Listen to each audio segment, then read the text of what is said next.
If you value wisdom that endures, subscribe before we begin. Confucius began not by inventing truth, but by restoring it. He saw in the decay of his age the loss of harmony between ruler and ruled, father and son, word and meaning. The order of the world had collapsed not from lack of knowledge, but from the corruption of conduct. His mission was not to discover new principles, but to return humanity to the way, the Tao, not as a metaphysical doctrine, but as a lived path of virtue, discipline, and right relationship.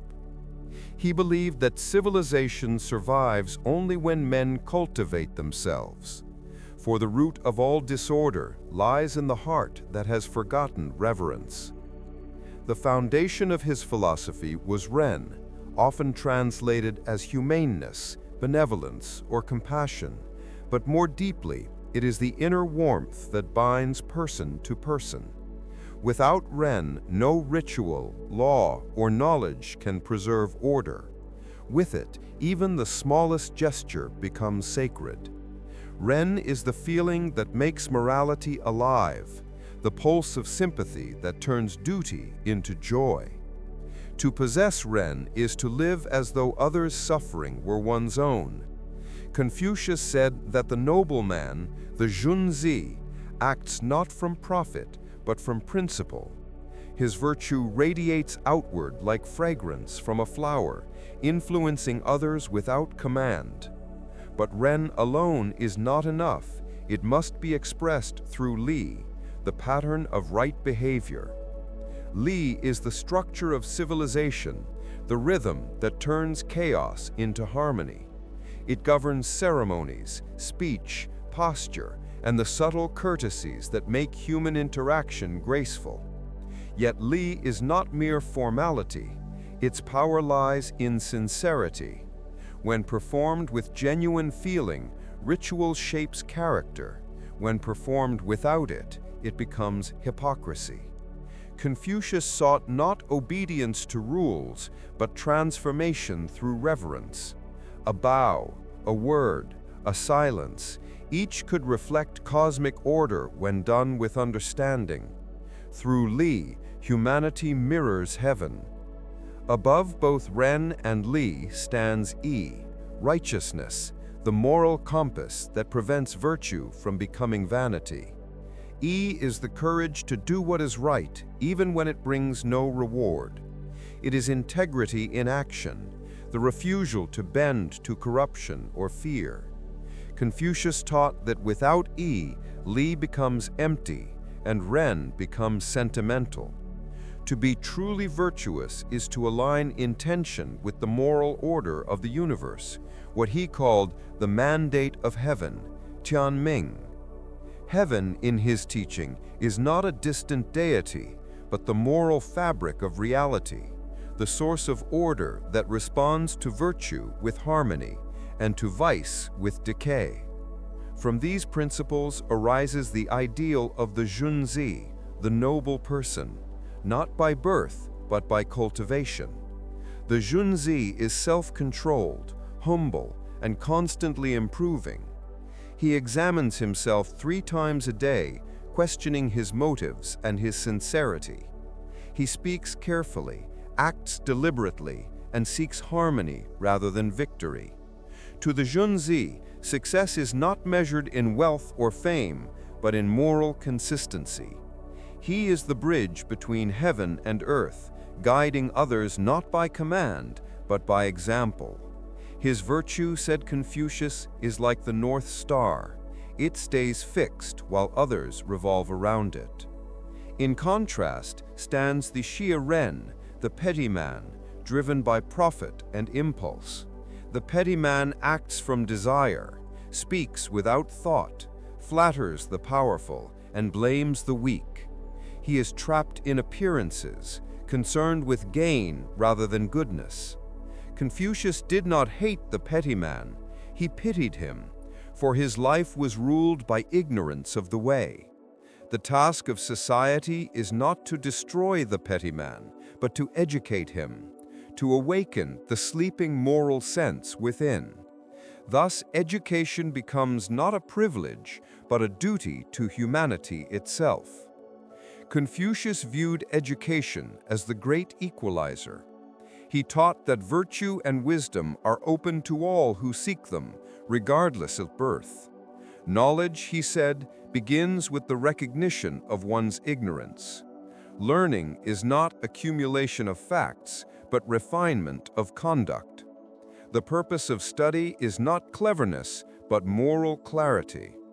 To learn and practice what is learned, he said, is that not a joy?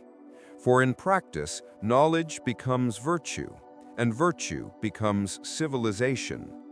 A society where scholars serve truth rather than power becomes stable. One where knowledge serves greed collapses. His view of government flowed naturally from his moral philosophy. The ruler, he said, must govern through virtue, not force. When the ruler is upright, the people will follow without punishment. When he is corrupt, laws will not suffice. Power derived from fear breeds rebellion, but authority grounded in respect breeds peace. The ruler's virtue is the wind, the people's virtue, the grass.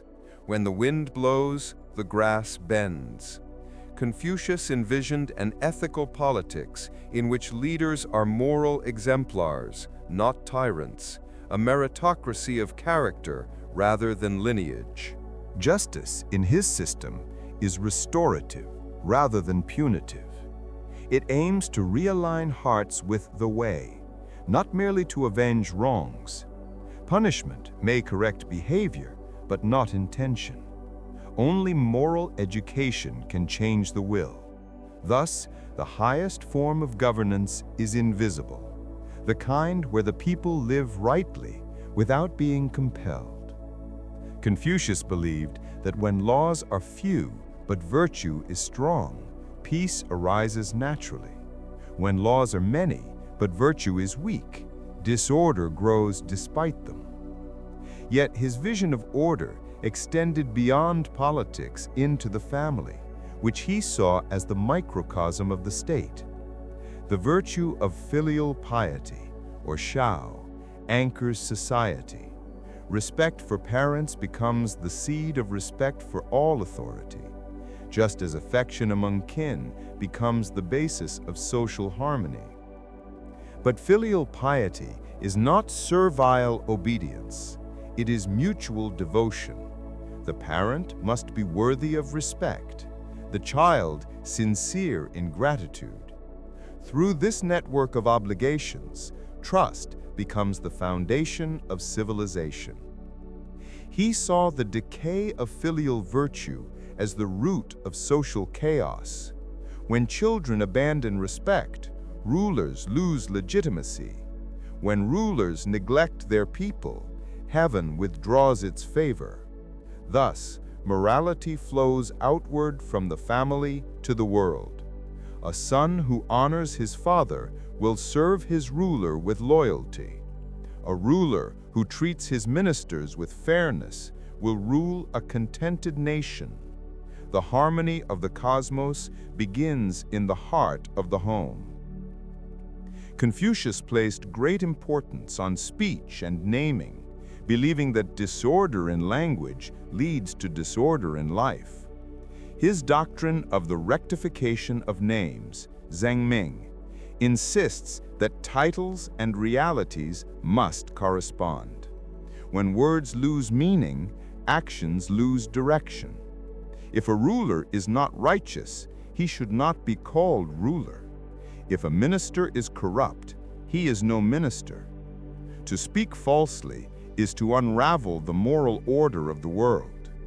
Truth begins with words, for names shape expectations, and expectations shape conduct. The task of the sage, then, is to restore clarity to language so that justice can be restored to life. Self-cultivation for Confucius was the heart of all transformation. He believed that before one can govern a family, a state, or a nation, one must first govern the self. The root of social order lies in the quiet daily effort to refine one's mind, temper one's emotions, and align one's actions with virtue. The noble person does not seek to change the world before purifying his heart. Moral excellence, like music, begins with tuning the instrument. When the heart is calm, conduct becomes harmonious. When conduct is harmonious, the world responds in kind. The process of self-cultivation is lifelong and subtle. It begins with reflection, continues with practice, and ends in naturalness. Confucius taught that one must constantly examine one's motives. Is my intention sincere? Are my words truthful? Are my actions consistent? The Junzi is not ashamed to learn from anyone, young or old, rich or poor. Humility is the first step towards wisdom, for pride blinds the heart. To admit ignorance is the beginning of understanding. Discipline forms the next stage. Virtue, for Confucius, is not spontaneous. It must be trained, repeated, and embodied until it becomes second nature. He compared moral cultivation to the slow polishing of jade. Each stroke removes impurity and reveals clarity. The true measure of a person is not talent, but perseverance. It is easy to act rightly once. The challenge is to act rightly always. The Junzi endures correction without resentment, embraces failure as a teacher, and measures success not by applause, but by conscience. Sincerity, or cheng, is the soul of virtue. Without it, ritual becomes vanity, and wisdom becomes manipulation. To be sincere is to let one's inner feeling correspond perfectly with outward action. The sincere person needs no oaths, for his word is his bond. Sincerity, said Confucius, is the way of heaven itself, constant, selfless, and true. The more one cultivates sincerity, the more one aligns with the cosmic order. It is not achieved by effort alone, but by honesty in thought and purity in motive. Harmony, or he, is the ultimate goal of Confucian practice. Harmony does not mean uniformity, it means balance among differences. Just as music blends distinct notes into melody, society thrives when each person fulfills his role with grace. The ruler governs, the minister advises, the parent nurtures, the child respects. When each plays his part well, discord disappears. Yet Confucius warned that harmony must not become compromise with evil. True balance requires moral discernment, the ability to distinguish right from wrong, even within unity. Music, for Confucius, symbolized the perfection of order. He saw it not merely as art, but as moral education. Music refines emotion, aligns the heart with rhythm, and teaches self-restraint. In his time, the decline of ritual and music mirrored the moral decay of society. He believed that to restore proper music was to restore virtue. The ideal melody uplifts without excess, moves without confusion, and ends in serenity. In listening to such harmony, the heart learns to love moderation, and the mind learns to delight in balance. This aesthetic sense of virtue extended to his vision of leadership. The ruler should lead like a conductor, not by coercion, but by resonance. When the ruler's virtue is pure, his subjects respond naturally, as strings vibrate in sympathy with a note. Authority, when grounded in moral example, requires no threats. Thus, Confucius declared that the best government is one whose existence is scarcely felt, for its laws are carried in the hearts of the people. He rejected both tyranny and anarchy. Excessive control crushes the spirit. Lack of guidance breeds chaos. The ideal lies in the middle, a government that shapes without forcing, educates without enslaving. Education, again, was central, not the mere transmission of facts, but the cultivation of moral taste. To know what is right is useless without the desire to do it. Therefore, Confucius insisted that the true scholar must also be a gentleman, and the true ruler a moral teacher. He believed deeply in the power of example. Words persuade only the ears. Conduct persuades the soul. A single act of integrity can inspire more reform than 1,000 edicts. Thus, the Junzi influences others silently, not through argument, but through being. He stands firm amid temptation, modest amid success, and serene amid adversity. His virtue shines most in obscurity, when no one is watching. The true test of character, said Confucius, lies in what one does when unseen. Confucius also saw history as moral memory. He revered the ancient sages not for their supernatural insight, but for their mastery of virtue. The past, for him, was a mirror reflecting eternal truths. By studying how the ancients governed, spoke, and acted, one learns to restore order in the present. Tradition was not a prison, but a guide. To reject it blindly was to sever the roots of culture. Yet he did not advocate blind obedience to the past. Rituals must evolve with time, so long as their essence, reverence, and harmony remains intact. His conception of heaven, Tian, reveals his quiet faith. Heaven, to Confucius, was the principle of moral order that governs all things. It is not a deity of miracles, but the silent justice of the universe. When rulers act with virtue, heaven grants peace. When they act with arrogance, heaven withdraws its mandate. To act in accordance with heaven is to live rightly within the pattern of existence.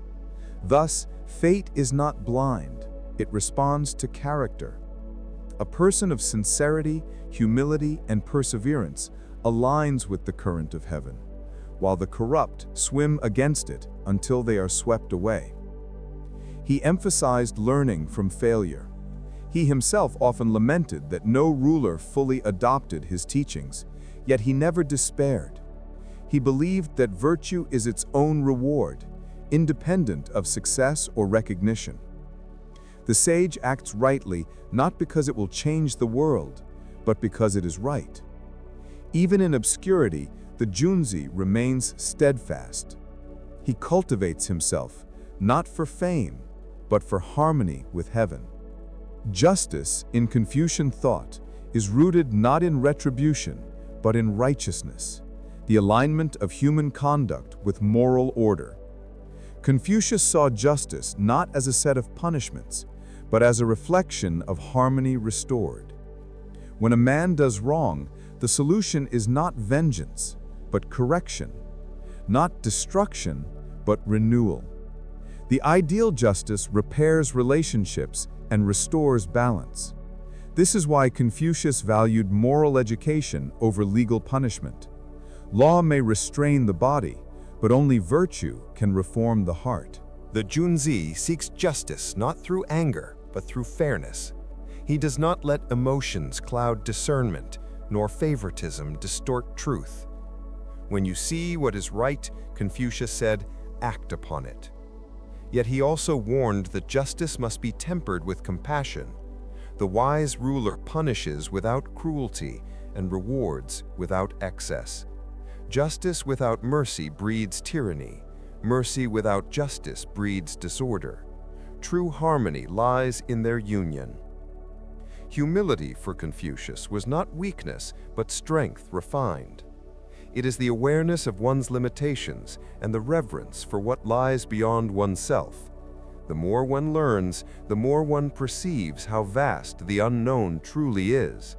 Thus, humility becomes the root of wisdom. The arrogant mind closes itself to truth, while the humble heart remains open to growth. Confucius often portrayed humility through his own conduct. Though revered as a master, he called himself a transmitter, not a creator. He did not claim divine insight, but celebrated human learning.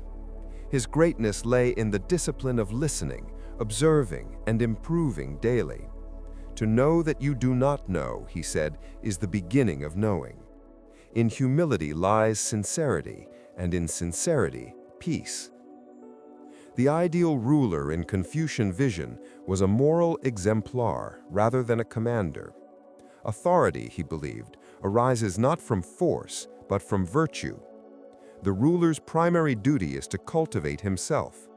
If his conduct is upright, the people will follow without resistance. The virtue of the ruler, Confucius said, is like the wind. The virtue of the people is like the grass. When the wind blows, the grass bends. This image captures his political philosophy. Moral influence replaces coercion. The ruler's presence should inspire rather than intimidate. Rituals and laws serve as guidance, not as chains. A just government reflects the harmony of heaven and earth, each part fulfilling its nature for the benefit of the whole.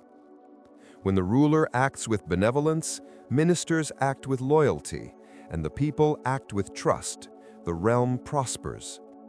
But when rulers abandon virtue for greed or pride, they lose the mandate of heaven. This concept, Tianming, the mandate of heaven, was not superstition, but moral accountability. Heaven, representing universal order, grants legitimacy to those who rule with justice and revokes it from those who do not. Dynasties may fall, but the moral law endures. Thus, Confucian political philosophy became a moral system of governance. The state, in his vision, was an extension of the family, and the ruler was the father of the nation. Yet this was not absolute patriarchy, it was moral reciprocity. The ruler owed his people care, just as the father owes his children love. To betray this duty was to betray heaven itself. The bridge between heaven and humanity was not made of rituals alone, but of virtue. Confucius taught that heaven's order is mirrored in human morality. The noble person aligns himself with this order through sincerity, respect, and harmony. In doing so, he becomes part of the cosmic rhythm, like a note perfectly tuned in a symphony. To act rightly is to participate in the universe's music. This union of heaven and humanity, or Tianren He, is one of Confucius's deepest legacies. He saw no separation between the spiritual and the ethical, the divine and the human. To cultivate virtue was not merely a social duty, it was an act of cosmic alignment. Each gesture of kindness, each act of honesty, brought the individual closer to the way of heaven. In this vision, the universe itself is moral. The seasons change, the sun rises, the stars follow their paths, all guided by balance and moderation. Humanity, as part of this great design, must learn to live according to the same law of harmony. Disorder in society, therefore, reflects disorder in the heart. The cure for chaos lies not in weapons, but in wisdom. Confucius's vision of civilization rested on education as the path to moral awakening. Knowledge without virtue, he said, is dangerous. Virtue without knowledge is blind. True learning transforms character, not merely intellect.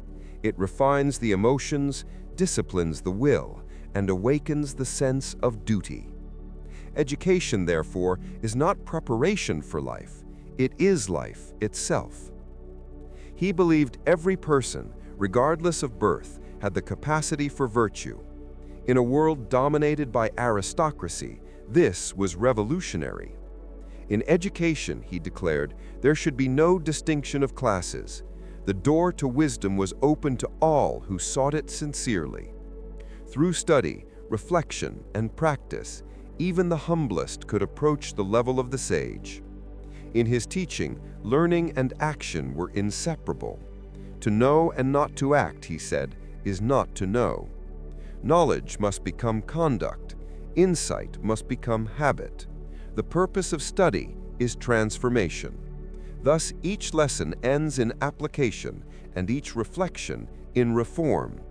The true scholar measures progress not by mastery of books, but by mastery of self. Confucius also warned against the pursuit of cleverness over goodness. The wise delight in water, the benevolent delight in mountains, he said. The clever mind is restless and quick, like flowing water. The kind heart is still and enduring, like the mountain. Wisdom without virtue may win debates, but cannot build harmony.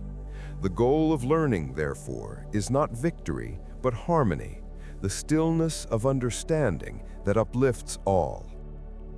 The doctrine of the mean, one of his greatest contributions, weaves through all of his thought. It teaches balance not only in emotion, but in judgment and behavior. Anger must not turn to cruelty. Love must not turn to indulgence.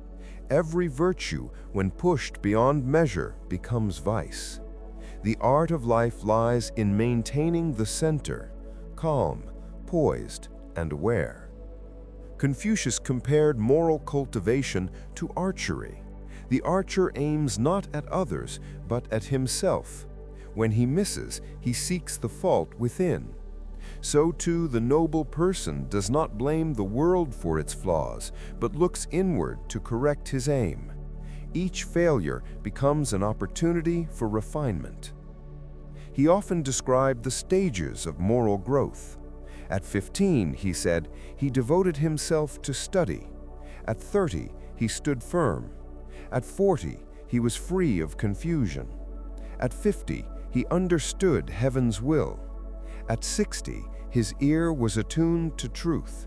At 70, he could follow his heart's desires without transgressing what was right. These words reveal not perfection, but progress, the gradual unfolding of wisdom through experience and discipline. In this lifelong path, joy plays a hidden role. Confucius's philosophy is not ascetic. It celebrates the joy found in virtue. The noble person finds delight in self-improvement, serenity in simplicity, and fulfillment in service. Happiness, he taught, is not the absence of hardship, but the harmony of the soul with duty. The one who follows the way lives with quiet joy regardless of fortune. Loyalty in Confucian philosophy is not blind allegiance, but faithfulness to principle and sincerity of heart. The Junzi is loyal first to the way and then only to the person who embodies it. When serving a ruler, one must remain honest even when truth is unwelcome. A loyal minister corrects his sovereign. A corrupt one flatters him. To conceal truth is betrayal, not devotion. This idea redefined politics in ancient China. It made virtue higher than authority, conscience greater than command. Loyalty was moral integrity in action, the courage to serve truth above convenience. Confucius said, "The superior man is not a tool. He cannot be used for selfish ends because his allegiance is to righteousness itself." Filial piety, or xiao, formed the emotional foundation of society. It is more than obedience to parents. It is gratitude, reverence, and continuity. Parents give life, nurture, and guidance. Children return respect, care, and remembrance. In honoring one's parents, one learns to honor all humanity. The family becomes the training ground of virtue. Confucius saw in filial piety the seed of social order. If one cannot be faithful to those who gave him life, how can he be faithful to his ruler or just to his neighbor? The state is a family expanded. Its harmony depends on the same sincerity that binds parents and children. Thus, the moral education of a people begins at the hearth, not the court. But filial piety is not submission to tyranny within the family. True respect includes moral courage. A son must remonstrate when his father errs. To remain silent is disloyalty disguised as obedience. This balance of reverence and righteousness reflects the essence of Confucian ethics: harmony through correction, not passive conformity. Confucius also placed immense weight on speech and sincerity. Words, for him, were sacred instruments of order. When names no longer correspond to reality, he said, society collapses. This idea, known as the rectification of names, or zhengming, is both linguistic and ethical. A ruler must act as a ruler, a father as a father, a minister as a minister. Titles lose meaning when behavior contradicts them. To restore order, words and deeds must be reunited. This principle reached beyond politics. It was a call for moral clarity in all things. Hypocrisy is the decay of civilization, born when people pretend to virtues they do not live. The Confucian path demands alignment between the heart, the tongue, and the hand. To say what is true, to mean what is said, and to act as one speaks, this is the discipline of sincerity. Confucius's understanding of leadership was profoundly humanistic. Power, to him, was a moral responsibility, not a privilege. The ruler leads through example, not decree. Laws may compel obedience, but only virtue can inspire loyalty. When people are governed by punishment, they avoid wrongdoing only from fear. When led by virtue, they act rightly out of conscience. The moral charisma that radiates from a virtuous ruler is called di, or moral power. It cannot be faked or forced. It grows from self-cultivation and sincerity. A ruler who possesses di transforms the world without violence. The people follow him as plants turn toward sunlight. This is the politics of harmony, government through goodness. Yet Confucius was not naive. He knew that disorder would always arise when rulers neglect virtue. Therefore, he taught that moral education is the true defense of the state. Armies may conquer lands, but only virtue conquers hearts. No wall is higher than righteousness, no weapon stronger than trust. Confucius's ethics reached their purest form in his concept of ren, humaneness or benevolence. It is the highest virtue, the essence of humanity itself. Ren is love made wise, empathy made disciplined. It is not sentimental affection, but moral concern extended to all beings. To practice Ren is to see oneself in others, to act from shared humanity rather than self-interest. Ren expresses itself through small acts, patience, forgiveness, generosity, and sincerity. It does not demand grand gestures, but constant mindfulness. The noble person does not ask, "What do I gain?" but "What is right?" Confucius summarized it simply: do not impose on others what you would not wish for yourself. This golden rule became one of humanity's universal ethical standards. It bridges self and society, emotion and justice, intention and consequence. The one who practices Ren finds peace within, for his actions harmonize with the order of heaven. Confucius also explored the unity of knowledge and action. To know the good is to act upon it. Intellectual understanding without moral application is hypocrisy. Action without understanding is confusion. True wisdom fuses both. Knowing becomes doing, and doing deepens knowing. This is why moral education is practical, not theoretical. The study of virtue ends only when life ends. In this light, Confucius viewed the self as a continuous work of art. Each day is a new opportunity for refinement. When you see a person of virtue, think to become their equal. When you see one without virtue, examine yourself. Progress is measured not by wealth or fame, but by the quiet victories of character. The highest success is moral clarity. Harmony, He, stands at the center of Confucian ethics. It is not uniformity, but the balanced coexistence of differences. In music, harmony comes from varied notes blending without conflict. In society, from diverse people fulfilling their roles with respect and empathy. True peace is not the absence of difference, but the orchestration of it. This ideal extends to all levels of existence, within the self, between individuals, and across the cosmos. The human heart must be in tune with nature, others, and heaven. When greed and pride disrupt this balance, disorder spreads like dissonance through the world. The task of ethics is to restore the music. Confucius saw in ritual, Li, the rhythm of moral harmony. Rituals teach respect, gratitude, and restraint. They transform impulse into grace, desire into decorum. But he warned that rituals without sincerity are empty. The gesture means nothing if the heart is absent. The purpose of Li is not ceremony for its own sake, but cultivation of reverence, the recognition of something greater than oneself. This is why Confucianism is not a religion in the narrow sense, but a philosophy of sacred everyday life.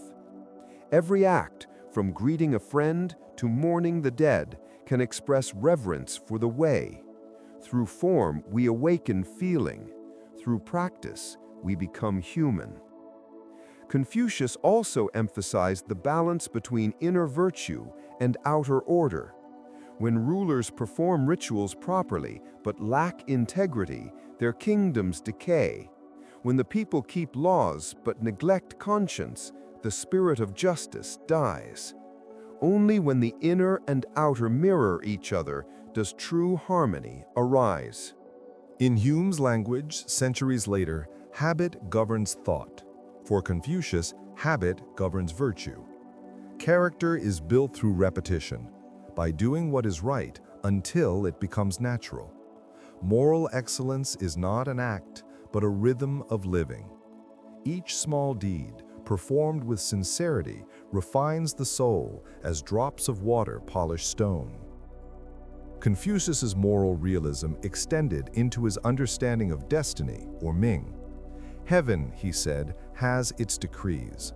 Some events lie beyond human control: birth, death, fortune, misfortune.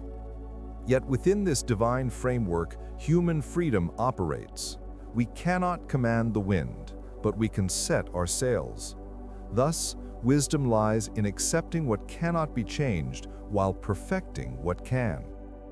To know heaven's will is to recognize the limits of human power without surrendering moral effort. This harmony between fate and freedom gave his philosophy its serenity. To struggle against destiny breeds frustration. To use destiny as excuse breeds cowardice. The noble person walks the middle path, resilient yet humble, active yet content. He fulfills duty without anxiety over results, for he trusts that moral order extends beyond sight. This calm acceptance of the cosmic pattern became a hallmark of Confucian thought: effort without obsession, faith without superstition. In governance, Confucius saw the state as an extension of the self. A corrupt ruler mirrors a disordered heart. Reform, therefore, begins with inner virtue, not external laws. To govern is to rectify, he said. When the ruler rectifies himself, his ministers follow. When ministers rectify themselves, the people follow.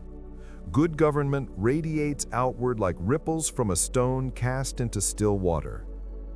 He believed that the ruler must be the moral axis of the realm, a model of integrity. If he loves virtue, his people will imitate him. If he chases wealth, corruption will spread.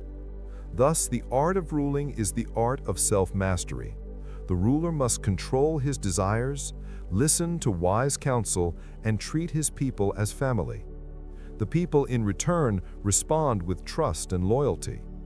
Authority without virtue is tyranny.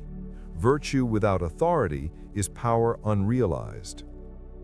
Confucius also emphasized the importance of harmony between ruler and scholar.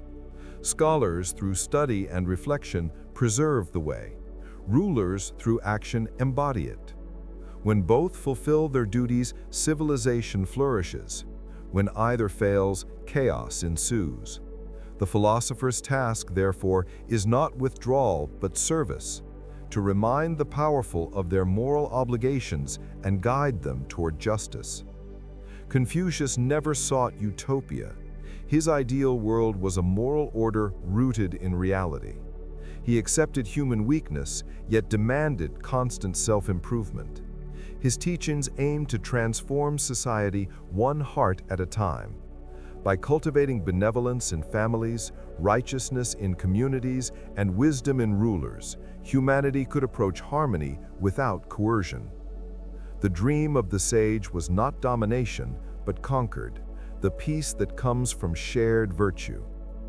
His disciples carried these principles beyond his lifetime, recording his conversations in the Analects. This text became the seed of Chinese moral thought, shaping culture for millennia. Yet at its core, Confucianism remains deeply personal. It begins not with states or systems, but with one human being asking, "How can I be better today?" It does not promise heaven in the afterlife, but harmony on earth.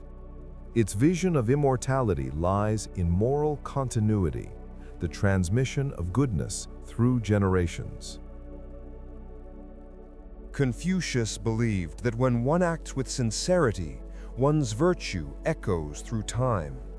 A single act of kindness, he said, may influence countless lives unseen. The true sage does not seek fame or reward. He acts rightly because it is right. In this, Confucius found the essence of human dignity, the ability to choose virtue over gain, principle over comfort.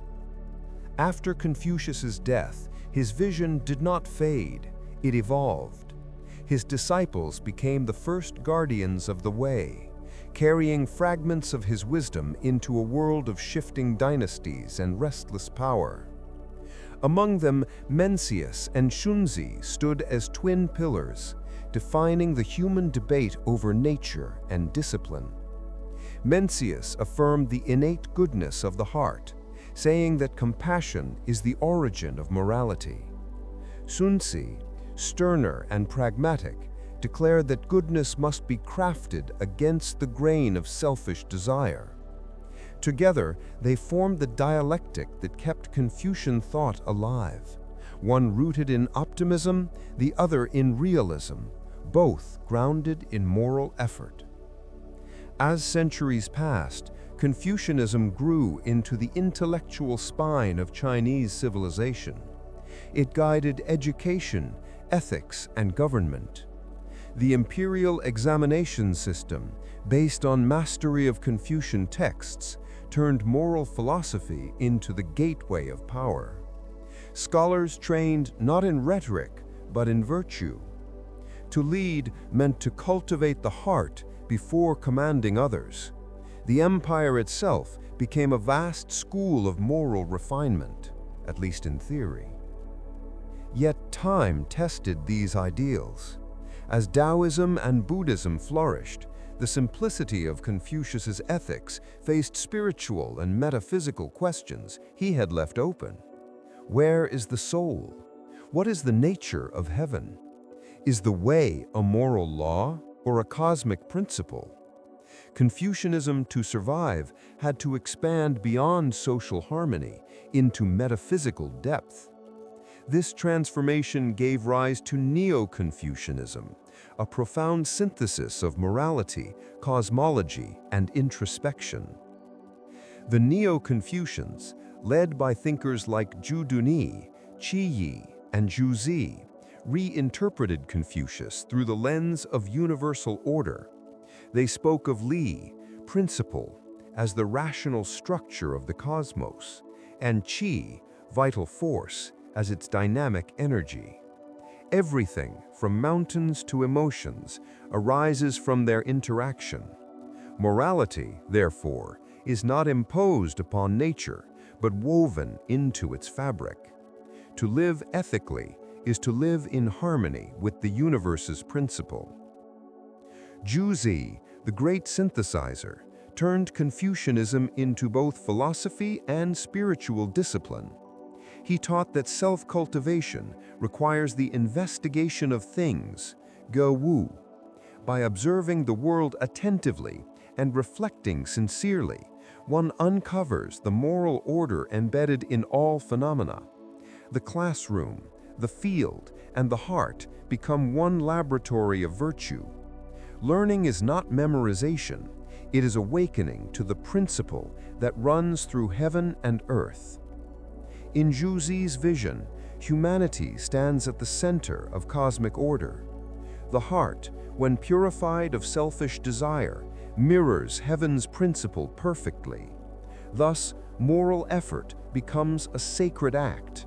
Each thought aligned with goodness resonates with the structure of the universe.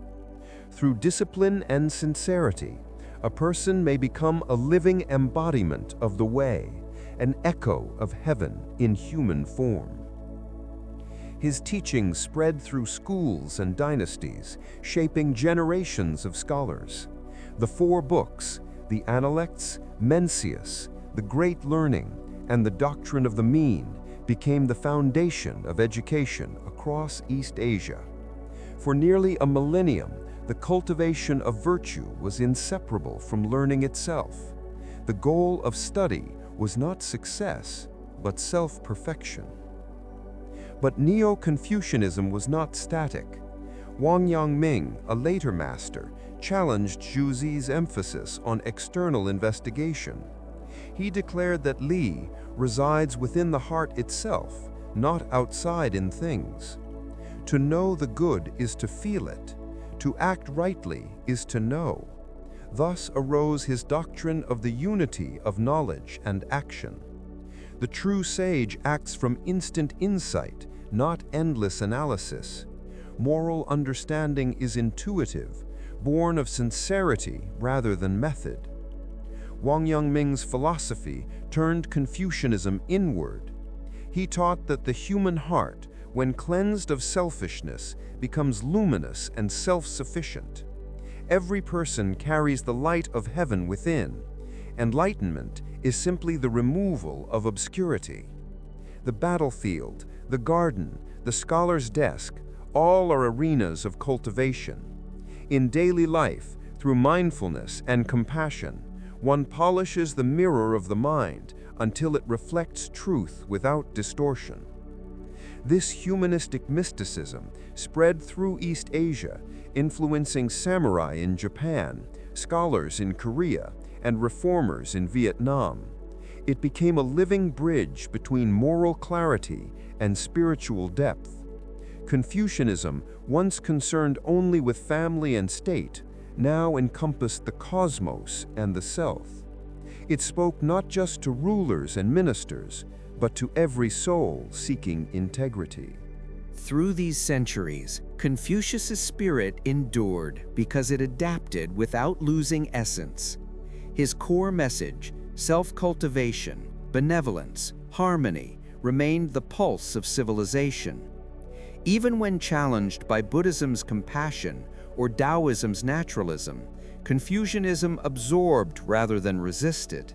It learned to speak the language of spirit without abandoning reason. It became the quiet backbone of the East, teaching that morality and metaphysics are one, that the human and the divine are reflections of the same order.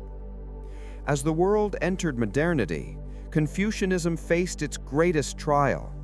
Empires fell, revolutions erupted, Western science and liberalism questioned every tradition. The ancient ritual seemed outdated, the idea of hierarchy oppressive. Yet beneath the ruins of old institutions, the moral heart of Confucius remained alive. Modern thinkers rediscovered in him not a system of obedience, but a philosophy of dignity, one that respected reason, compassion, and community. Confucianism's adaptability became its strength. Reformers such as Liang Shichao and Kang Yuai reinterpreted it as a force for renewal. They argued that Confucius's principles of harmony, responsibility, and moral progress could guide nations through modern change. The Junzi of the future, they said, would be a citizen scholar, a person devoted to justice, learning, and humanity, rather than lineage or class. Today, Confucius's philosophy continues to resonate beyond cultural borders. In ethics, it offers a vision of relational humanity, a moral order based not on rights alone, but on mutual responsibility. In politics, it reminds us that legitimacy comes from virtue, not power. In personal life, it offers balance in an age of extremes, the art of moderation, reflection, and sincerity. The Confucian self is not isolated, but interconnected. It finds identity through relationships, fulfillment through service, and peace through harmony. To cultivate oneself is to cultivate the world. Every act of kindness, every word of truth, becomes a contribution to universal order. Confucius taught that moral greatness begins in small gestures, in patience with others, respect for elders, and honesty in speech. These gestures, repeated daily, form the invisible architecture of civilization. To neglect them is to erode the moral soil on which all progress stands. Thus, Confucian philosophy endures not as abstract doctrine, but as a guide for living well in any age. In the modern age, Confucianism lives not only in the temples and academies of the East, but in the quiet conscience of humanity. It no longer belongs solely to China or Korea or Japan. It belongs to anyone who seeks order in chaos, compassion amid ambition, and self-mastery within the storm of modern life. It has transformed from a system of rituals into a philosophy of being. Where ancient scholars memorize the Analects to serve an emperor, modern readers study them to serve the soul. The heart of Confucius thought is timeless because it speaks to what is universal in us, the desire for harmony, dignity, and moral coherence. In a fragmented world where information multiplies but meaning diminishes, Confucius reminds us that virtue begins in simplicity. He asks not for perfection, but for sincerity. He does not demand faith, but reflection. To follow his path is to cultivate a steady flame within oneself, one that illuminates without consuming. The principle of Ren, benevolence, remains the cornerstone of his philosophy. It is not sentimentality, but strength. It demands empathy without weakness, kindness without complacency, and firmness without cruelty. To practice Ren is to treat every human being as a reflection of heaven's order. It is to act as though the moral universe lives through you. This vision of ethical humanism, rooted in relation and reverence, offers a profound alternative to modern alienation. Confucius's world was one of structure, rituals, families, hierarchies. But within that structure, he saw freedom, not the freedom to escape duty, but the freedom to perfect it. He believed that moral growth does not come from rebellion against order, but from refinement within it.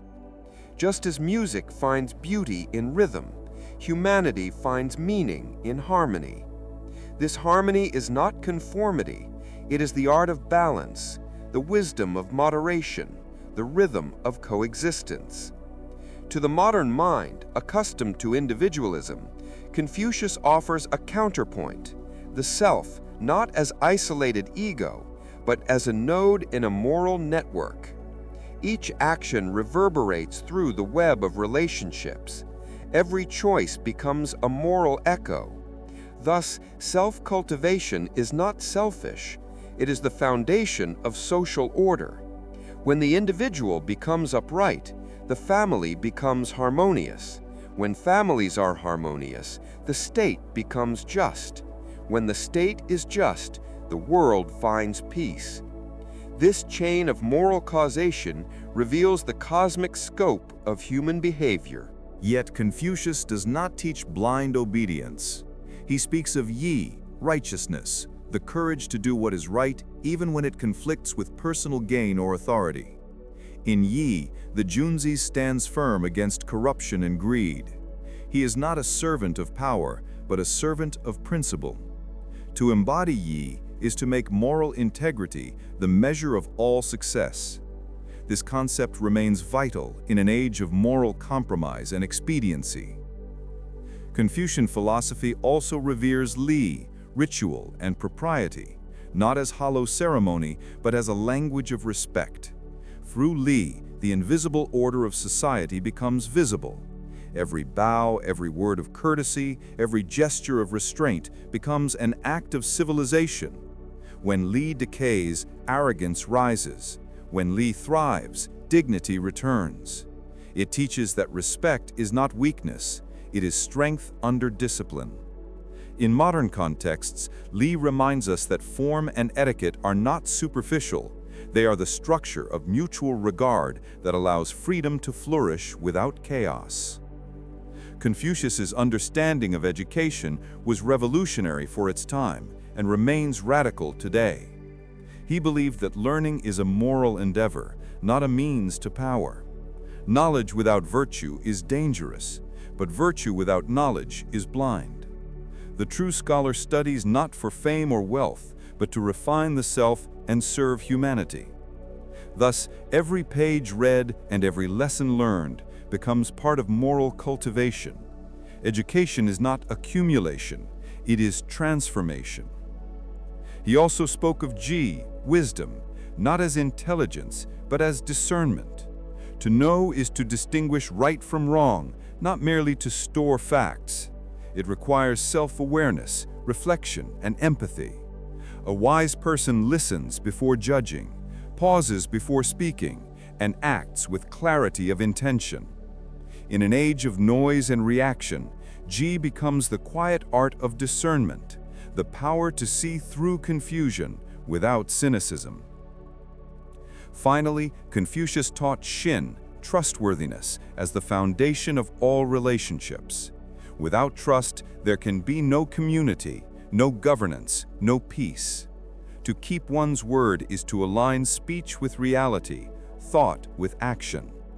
In shin, integrity becomes the bridge between self and society.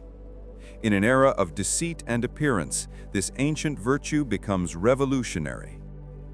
Together, ren, yi, li, ji, and shin form the 5 pillars of moral civilization. They are not commandments, but coordinates, guiding principles for navigating the human condition. They show how to live, lead, and love with dignity. Confucius offered them not as dogma, but as practice, to be renewed daily through attention and sincerity.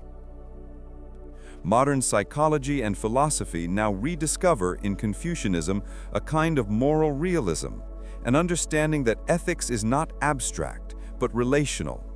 The self is formed through others. Virtue grows from empathy. Fulfillment comes not from domination, but from contribution. These insights resonate with contemporary humanism, systems thinking, and even neuroscience, which confirms that empathy and cooperation are hardwired into the human brain. Confucius anticipated these truths not through science, but through wisdom born of observation and compassion. His thought continues to shape leadership models, ethical education, and global diplomacy. In East Asia, Confucian values underpin community, respect for learning, and social responsibility. In the West, his teachings inspire ethical reflection beyond religious boundaries. In corporate ethics, governance, and even technology, Confucian humanism offers a framework for balance: progress with conscience, innovation with virtue, efficiency with empathy. Ultimately, the legacy of Confucius lies not in institutions, but in individuals who live by his way. The Junzi still walks among us, sometimes quietly, sometimes defiantly, seeking harmony between self and world. Every time someone chooses patience over anger, honesty over gain, kindness over pride, the way of Confucius lives again. It is not an ancient relic, but a living path, a discipline of the heart that transcends culture and time. The sage's final message is simple yet eternal. The world changes, but virtue does not. Power fades, wealth decays, but moral excellence endures. To cultivate oneself is to participate in the unfolding of heaven's order. Every act of integrity strengthens the fabric of the world. And in that realization, the individual and the cosmos meet in perfect harmony. To truly understand the endurance of Confucian philosophy, one must see how it transforms the smallest gestures of daily life into acts of cosmic alignment. When one bows to a parent, fulfills a promise, or speaks truthfully even in hardship, one is not merely behaving well, one is synchronizing with the moral rhythm of the universe. This is what Confucius meant when he said that harmony, is the supreme virtue. Harmony is not passive peace, but active balance, the ongoing effort to reconcile opposites, duty and desire, order and compassion, tradition and change. The greatness of his thought lies in its refusal to separate ethics from existence. Morality is not a separate discipline, it is the art of living. In this sense, Confucius can be seen as a philosopher of everyday enlightenment. His teachings are not aimed at transcendence, but at transformation through attention. He asks the disciple to act with awareness, to see each relationship as a field of virtue, to serve one's ruler, to care for one's children, to speak to a friend, all are opportunities for moral cultivation. The way, Tao, is not found in mysticism or isolation, but in conduct. A person who perfects these small interactions brings peace to the larger world. This practical morality stands in contrast to many Western systems that divide thought and action, theory and practice. For Confucius, knowledge that does not manifest in behavior is incomplete. The scholar who recites the classics but mistreats others is worse than ignorant. He is unbalanced. True wisdom manifests in courtesy, restraint, and compassion. Thus, the Confucian sage is not a philosopher in the abstract sense, but a moral artisan, shaping life itself into a work of harmony. One of the most subtle and profound aspects of Confucianism is its treatment of time. Confucius did not see history as linear progress or divine revelation, but as a living chain of moral transmission. The ancients were not to be worshipped, but to be emulated, their example offering continuity in a world of flux. By studying the past, the Junzi aligns himself with patterns of virtue that have proven stable over centuries. This reverence for tradition, however, is not conservatism. It is renewal through remembrance. Each generation must reinterpret the way, adapt its expression, and keep it alive through practice. The form may change, but the essence remains. At the heart of Confucian ethics lies the belief that human nature is perfectible. While later thinkers like Zunzi argued that humans are born selfish and must be disciplined into goodness, Confucius's tone is gentler and more hopeful. He believed that the potential for virtue exists in all, waiting to be awakened through example and education. A child who learns respect and kindness early becomes an adult who contributes to society's harmony. Thus, moral education begins not in punishment, but in cultivation, a process akin to tending a garden, nurturing what is natural rather than forcing what is artificial. This view of human nature also grounds Confucius's political philosophy. The ideal ruler is not one who governs by force, but by virtue. Power based on fear breeds resentment and rebellion, but power rooted in moral authority inspires loyalty. The ruler's conduct becomes the standard of the realm. When the sovereign is upright, the officials follow. When the officials are just, the people become sincere. Politics, therefore, begins in self-cultivation. The state mirrors the soul of its leader. In this sense, Confucianism turns governance into a moral art, ruling others through the mastery of oneself. Confucius also understood the psychology of influence with remarkable insight. He knew that people are not moved by laws alone, but by example. He believed that shame, not punishment, was the strongest corrective. When citizens respect their ruler, they imitate him. When they despise him, they subvert him. The same applies to families, friendships, and institutions. The invisible current of moral imitation flows more powerfully than any decree. This understanding anticipates modern psychology's discoveries about social modeling and moral contagion.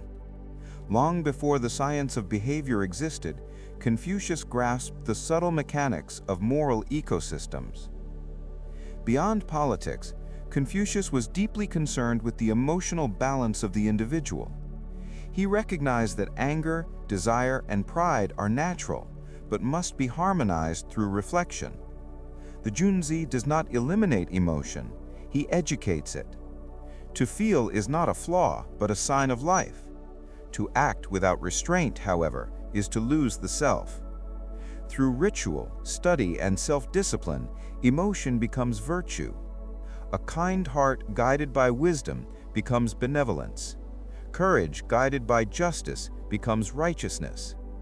In this way, emotional intelligence was already central to Confucian ethics long before the term existed.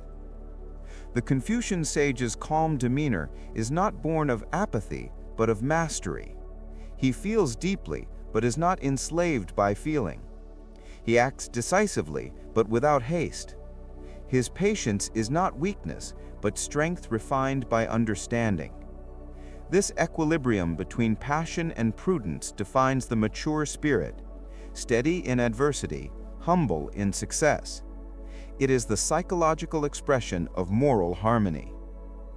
The family remains the central institution in this moral universe. Confucius saw filial piety, shao, as the seed of all virtue. To honor one's parents is to honor life itself. Gratitude toward those who gave us existence cultivates the habit of respect that extends outward to teachers, rulers, and ultimately humanity. The modern mind, wary of hierarchy, often misunderstands this principle as submission. In truth, shao is not blind obedience, but reciprocal reverence. It binds generations through affection and responsibility. The son honors the father protects the son. This mutual care becomes the first lesson in ethical relationship. When extended beyond the family, this logic creates the moral architecture of society. The same spirit that governs a household governs a nation. A just state is nothing more than a family enlarged, guided by compassion, trust, and shared duty. This analogy between microcosm and macrocosm reveals the Confucian genius for unity. Nothing is isolated. Everything reflects the whole. Even death for Confucius is not an ending, but a continuation of moral influence. The wise do not seek immortality through metaphysical speculation, but through the example they leave behind. To live virtuously is to be remembered with reverence. The ancestor, in this view, becomes not a ghost, but a model. Thus, the living draw strength from the moral energy of the past.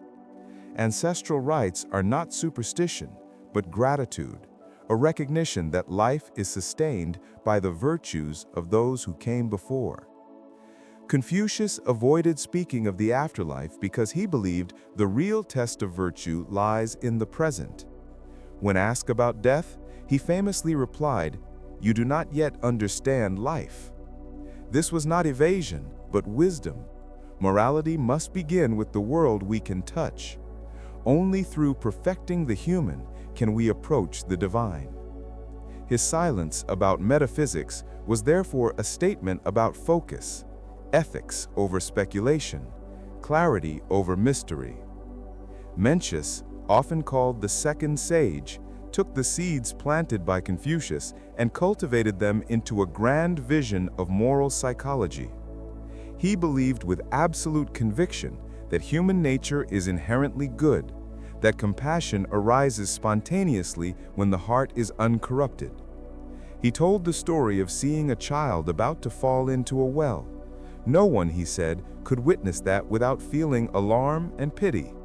That impulse toward goodness is universal, not taught, but innate.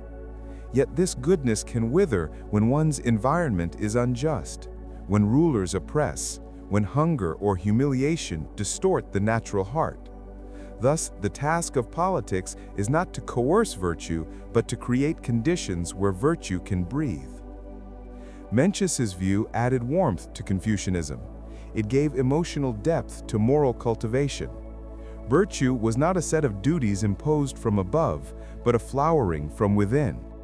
He described the moral faculties as sprouts, the sprout of compassion, the sprout of shame, the sprout of courtesy, and the sprout of discernment. When watered by education and nurtured by example, these sprouts grow into the great virtues of humanity. Mencius saw the ruler not as a commander, but as a gardener, responsible for creating the soil in which moral life could thrive. Shunzi, his philosophical rival, disagreed profoundly. To Shunzi, humans are born with desires that, left unchecked, lead to conflict and greed. Goodness is not natural, but artificial, a product of culture and discipline. Without education, people fall into chaos. With it, they rise into civilization. Where Mencius saw the heart as pure water, Shunzi saw it as turbulent waves requiring control. Yet both thinkers remained true to Confucius's core principle, that virtue must be cultivated and that society depends on moral order. Their disagreement reflects the tension between optimism and realism that runs through all moral philosophy, a debate not of ends, but of means. Through centuries, these two branches of thought merged into a living tradition. Scholars, rulers, and reformers drew upon them as conditions demanded. The compassionate humanism of Mencius in times of peace, the disciplined moral structure of Shunzi in times of decay. The adaptability of Confucianism allowed it to survive dynastic collapses, foreign invasions, and the rise of rival faiths. It became not just a philosophy, but the moral DNA of civilization in East Asia. In the Han Dynasty, Confucianism achieved political ascendancy. The empire sought legitimacy not through divine right, but through moral virtue. Bureaucrats were selected by merit, through examinations rooted in classical texts. Education became a moral as well as intellectual pursuit. The scholar official, the Shi, embodied the fusion of learning and ethics. His brush replaced the sword. His integrity was his armor. The empire's stability depended less on armies than on the moral cultivation of those who administered it. The notion that governance must rest on virtue rather than force became the cornerstone of imperial ideology for 2,000 years. But such institutionalization also carried risks. When ritual became rigid, when examinations turned into empty recitation, Confucianism risked petrification. Formality replaced sincerity. Orthodoxy replaced inquiry. The sage's living flame dimmed into routine. Yet each time, renewal arose from within. Scholars returned to the texts, seeking the original pulse of Confucius's vision, the warmth of humanity behind the rules. In the Song dynasty, this renewal reached its height through Neo-Confucian thinkers like Zhu Xi and Wang Yangming. Zhu Xi systematized Confucian thought into a cosmic framework, blending it with metaphysics. He taught that the universe is governed by Li, the principle of order, and that every object, every being carries this principle within. To know Li is to know the moral structure of existence. Study, reflection, and discipline lead one to align with it. Wang Yangming, centuries later, rebelled against Zhu Xi's rationalism with a return to the immediacy of moral intuition. He declared that knowledge and action are one. To know what is right is already to act upon it. He found the source of morality not in external study, but in the luminous mind itself. His philosophy spoke to soldiers and commoners as much as to scholars, teaching that every person has access to the same moral truth through introspection and sincerity. This democratization of virtue revitalized Confucian ethics once more. The influence of Confucianism extended far beyond philosophy. It shaped literature, art, and governance throughout East Asia. In Korea, the Joseon dynasty built an entire social order upon Confucian values, where scholarship, filial piety, and loyalty formed the pillars of public life. In Japan, Confucian ethics intertwined with Bushido, defining the moral duty of the samurai. In Vietnam, examinations and temples of learning mirrored the Chinese model, producing centuries of scholar officials devoted to moral governance. The way of Confucius became a cultural bloodstream connecting diverse nations through a shared moral imagination. Even when challenged by Buddhism and Taoism, Confucianism endured by absorbing and harmonizing elements of both. From Buddhism, it took introspection and compassion. From Taoism, naturalness and humility. The result was not contradiction, but synthesis.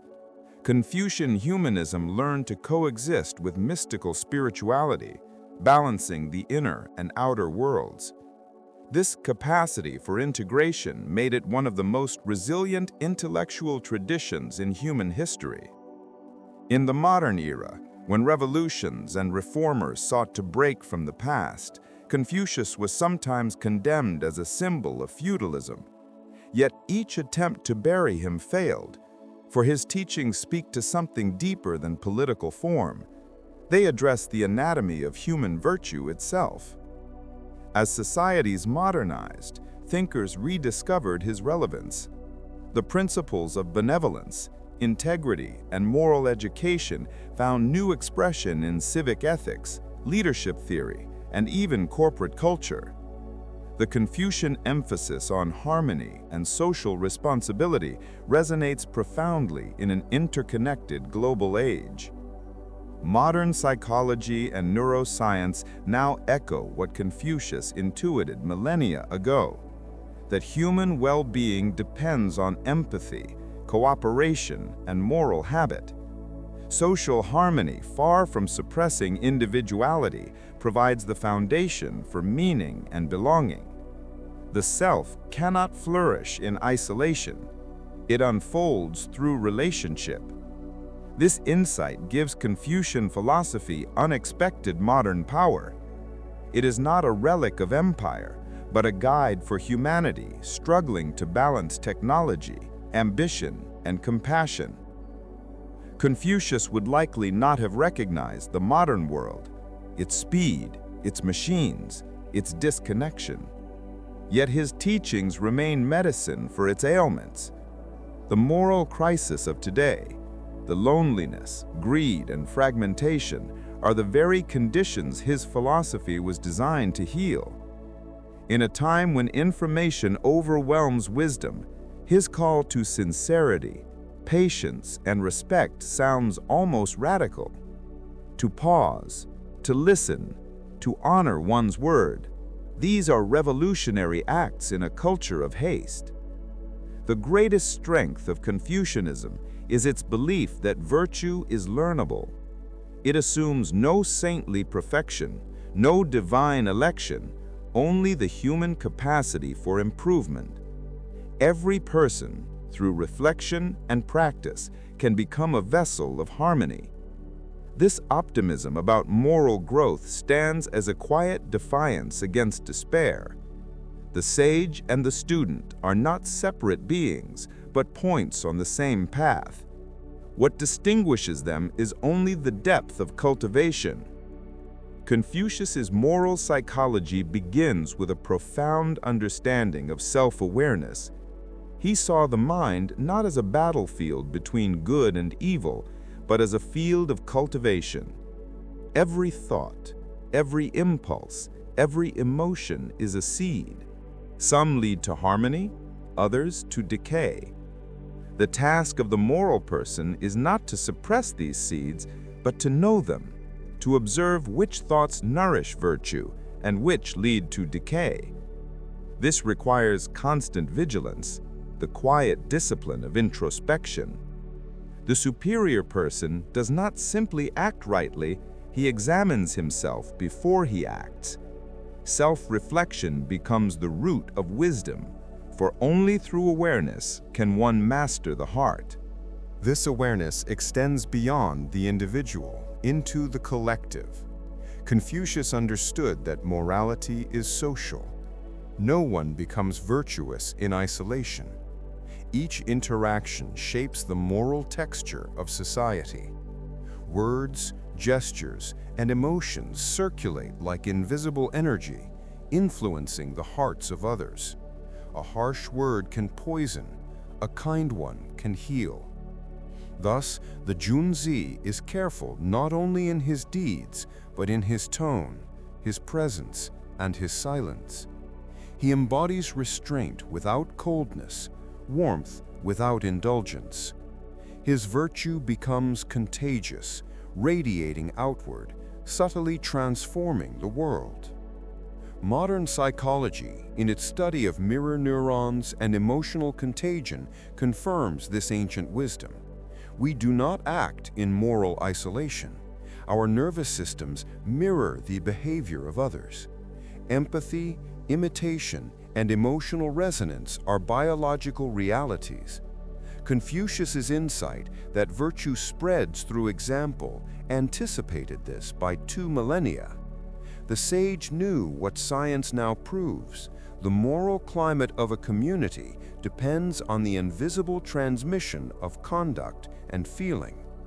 Confucian ethics is not founded on abstract duty, but on human relation. Its cornerstone is reciprocity, the principle captured in the phrase, "Do not impose on others what you do not wish for yourself." This is not merely a prohibition, but an invitation to empathy. It requires the imagination to place oneself in another's situation and to act accordingly. Reciprocity transforms ethics from command to compassion. It teaches that true morality is not imposed by authority, but discovered through empathy. Education, therefore, is the highest act of moral creation. Confucius saw teaching not as a profession, but as a sacred trust. He accepted students of every background, insisting that learning should never be a privilege of birth. What mattered was sincerity, the will to improve. Education, in his vision, is not accumulation of facts, but refinement of the heart. The purpose of study is to cultivate clarity, humility, and virtue. Knowledge without moral direction is like a blade without a handle, sharp but dangerous.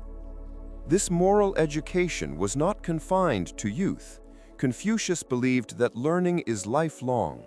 Each stage of life offers new lessons, each error a mirror for improvement.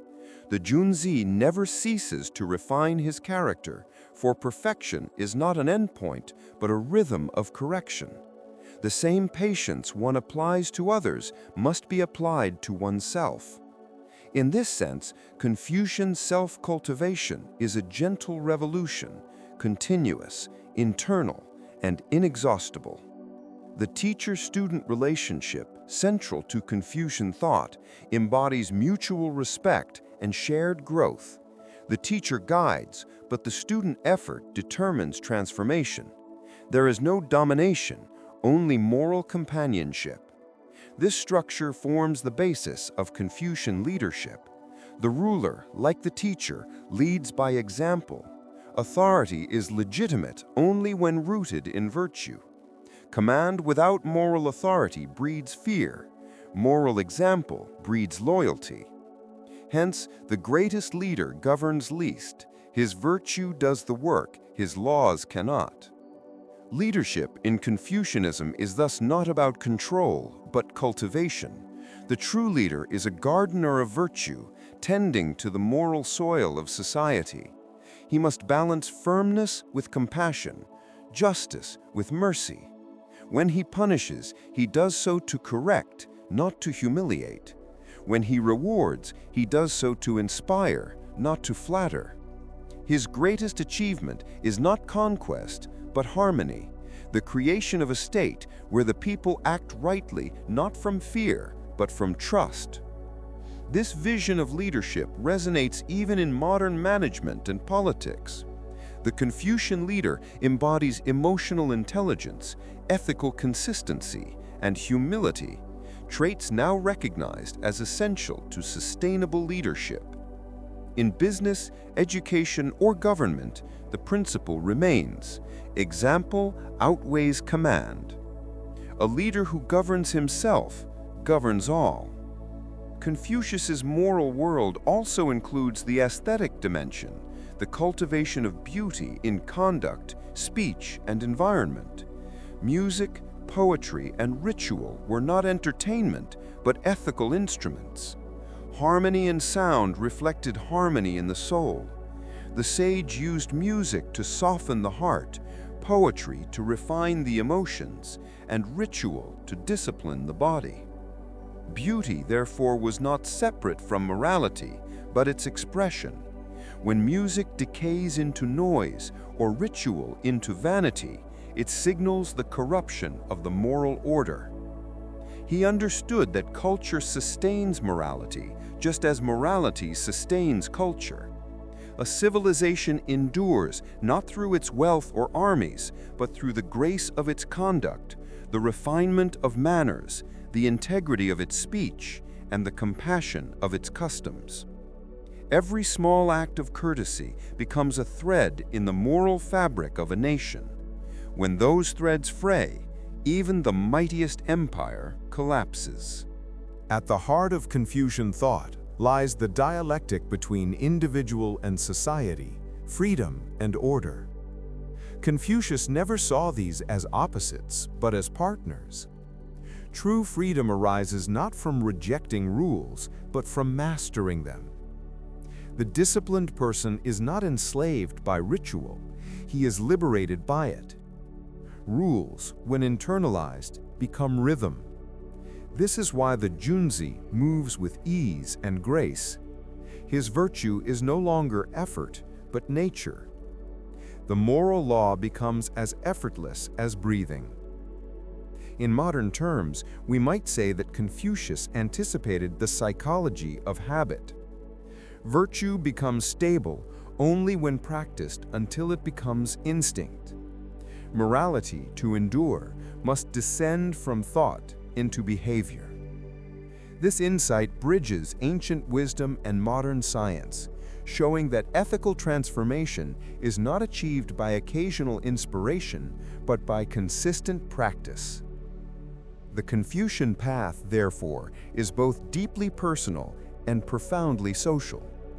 It is not the solitude of the mystic, but the discipline of the citizen. It calls one to participate in the world with clarity and compassion. The way is not found in escape, but in engagement, in how one speaks, works, loves, and governs. In every sphere, from family to nation, the same law applies: harmony through virtue, virtue through reflection, reflection through sincerity. Confucius's moral philosophy does not stop at the human level. It ascends to a grander vision, the unity between humanity and the cosmos. For him, ethics is not merely social custom, but an echo of universal order. He called this higher harmony Tian, often translated as heaven. Yet Tian is not a distant deity or personal god. It is the totality of moral and cosmic law, the rhythm that governs both nature and virtue. To live rightly is to align oneself with this celestial rhythm, to move in harmony with the pulse of the universe. Heaven, in Confucius's view, is moral intelligence expressed through creation. It sustains balance, rewards sincerity, and withdraws from corruption. When rulers act with virtue, heaven blesses the land with harmony. When greed or cruelty reign, nature itself seems to rebel. Storms, droughts, or decline follow. This was not superstition, but symbolism. The moral and natural worlds mirror one another. A society out of moral balance will inevitably find itself out of physical and emotional balance too. The sage lives with reverence for Tian not through ritual fear, but through moral attunement. He does not pray for favors, he listens. He observes the subtle laws that govern existence, how humility preserves, how arrogance destroys, how truth purifies, and how deceit corrodes. This listening is the essence of wisdom. The superior person hears what the common ear misses, the moral resonance of events. When he acts in accordance with heaven, his life gains serenity, even amidst hardship. Confucius often spoke of Ming, meaning destiny or the decree of heaven, yet he rejected fatalism. Ming sets the boundaries of one's life, birth, death, chance. But within those boundaries, freedom reigns.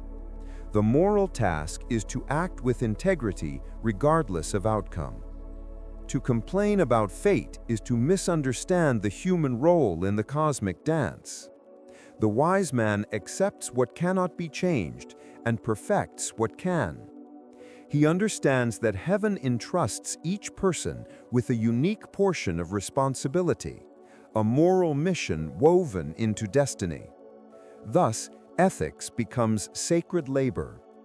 Every honest act is a small alignment with heaven. Every kind gesture tunes the soul to the universal harmony. This transforms morality from obligation to devotion. The Junzi does not seek reward. He acts rightly, because right action itself is the music of existence. In this lies Confucius's quiet transcendence. To do good is to participate in the creative energy of the cosmos. In his later life, Confucius reflected that he understood heaven's will only after decades of moral struggle. He said, "At 50, I knew the mandate of heaven." This was not revelation, but realization. The inner clarity that comes when human desire no longer clashes with universal order. He had purified his heart through discipline, his words through restraint, and his actions through sincerity. In doing so, he became a living bridge between heaven and humanity. This ideal of harmony between the human and the cosmic inspired later Confucian thinkers such as Mencius and Zhu Xi. They deepened the idea that morality is a form of cosmic participation, that human virtue sustains the balance of heaven and earth. When a ruler loses virtue, disorder spreads like a shadow through nature itself. When virtue is restored, the world breathes again. This belief gave Chinese civilization a profound moral ecology, where ethics, politics, and cosmology were one seamless whole. Yet this harmony does not deny conflict or change. Confucius recognized that life is dynamic and moral balance must be constantly renewed. Even heaven changes its patterns. The seasons shift, the stars move, empires rise and fall. The Junzi adapts without losing principle, like water flowing around a stone, flexible yet faithful to its nature. Virtue is not rigidity, but resilience, not submission, but steady adjustment. The link between heaven and humanity also establishes moral accountability.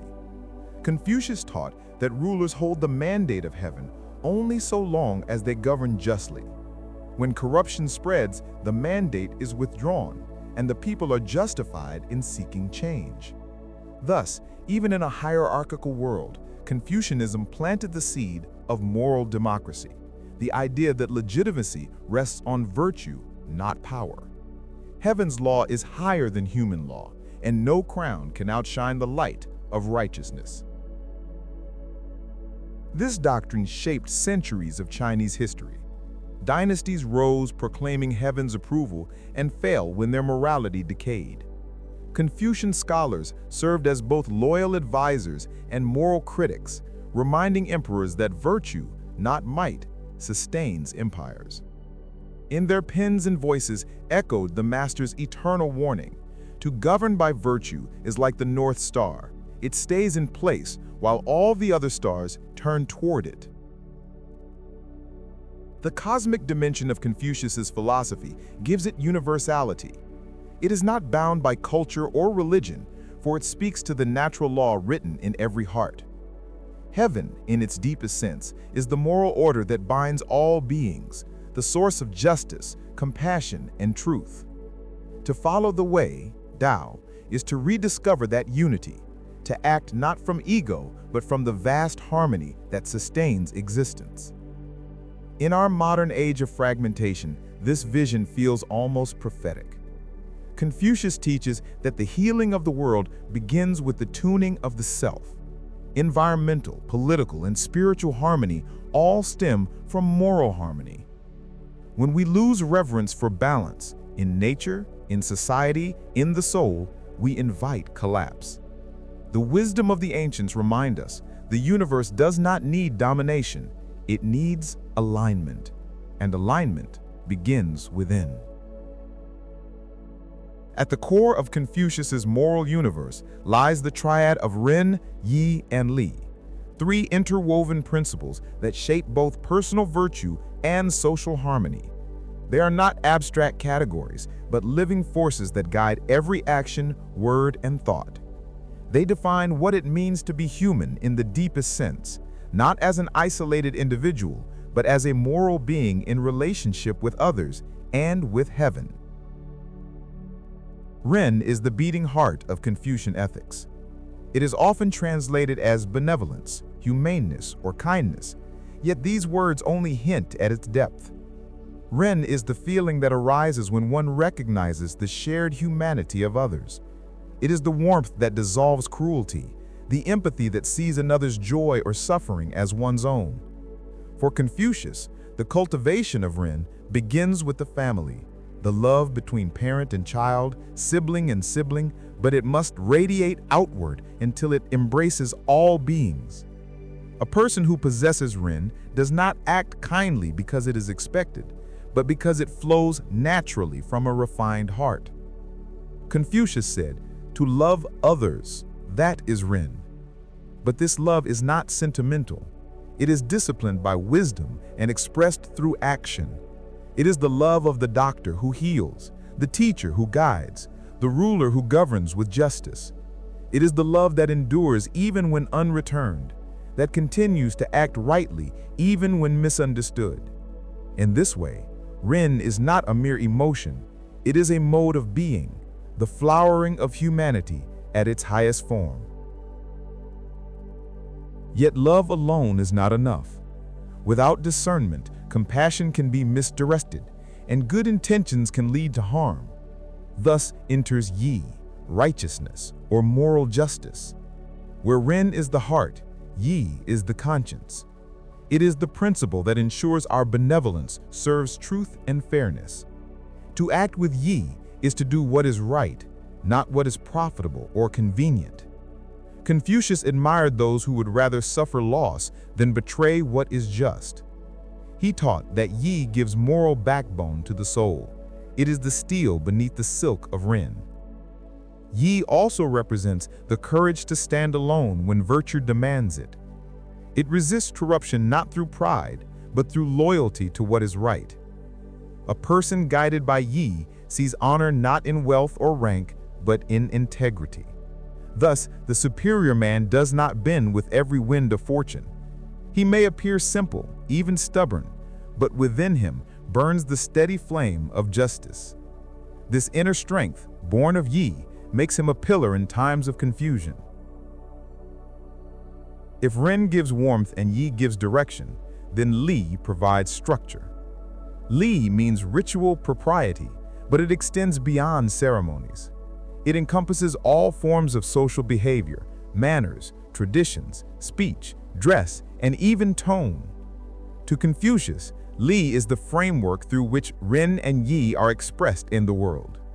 Without Li, goodness remains chaotic. With it, virtue finds rhythm and grace.